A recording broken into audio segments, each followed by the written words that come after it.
তো বন্ধুরা এখন জলে ভিজে ভিজে কাজ হয়েছে, তোমাদেরকে দেখাইছি।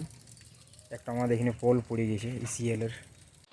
তো বিজলির পাইপটো এই গাছটাতে পড়ে গিয়েছিল, এই ছোট গাছটাতে।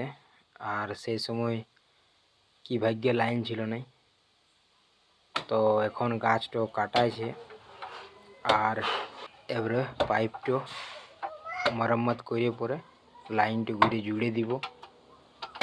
আর এখন কলিয়ারি থেকে চলে এসেছে ইলেকট্রিশিয়ান।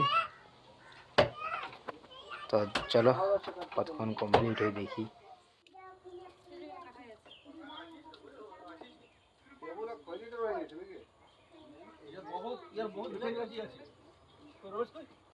তো এখন আজকার পাড়া লাইনটা ঠিক করাই নিয়েছি আর চলে আসছি এখন ঘর। আর এই যে ঘরে বসে বসে ওয়ার্ল্ড কাপের ম্যাচ দেখছি। আর কি খুঁজে পড়েছি রে, এই যে দেখলো কি খুঁজে পড়েছি।